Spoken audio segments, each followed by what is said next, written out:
Ito na yun. 64 gig lang po eh. Buti ka mo, mabait yung lalaki. Alam mo, nakita niyo yung pera ko, 3 ano na lang, 3.7. Sabi niya, bigay ko na lang sa'yo ng 3.6 yan para may pamasahe ka. Eh, 3.8 na yung bigay niya. Ito. Ito, kulay gray yung pinili ko. Wow, ang ganda. Ang laki. Mas malaki pa dito sa cellphone ko. Bali, ikaw nagagamit nito yung cellphone ko. Ito, ibibigay ko sa'yo ito. Itong isang taon itong cellphone na sumagal sa akin. Isa akin naman yung galing yun.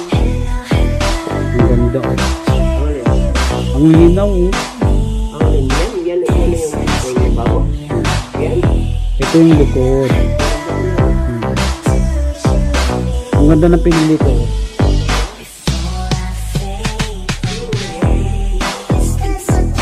Baka nga. Kasi nagala na ako dun. Yung iPhone kong inorder dun, peke eh.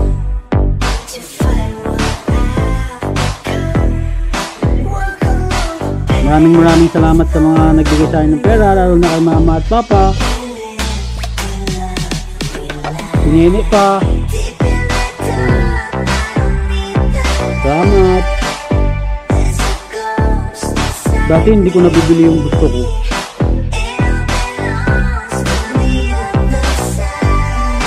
Wow. Lipstick. So,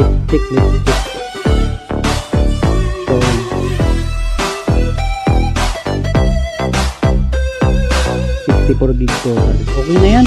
Hindi naman tayo magangad ng mamahaling cellphone eh. At least may cellphone na nabili. May nagagamit. Maraming salamat, Lord, sa mga blessings. Okay na to. Hindi na kailangan ng sobrang ganda. Sisira din naman eh. So, dito sa cellphone ko na tumagal sa akin isang tao sa TikTok. Maraming salamat. Ikaw yung dahilan kung bakit nahipunin ko itong pera nito. Kaya bye. Ito na yung bago ng cellphone. Pero siyempre, thank you. Siya yung nag-provide dito.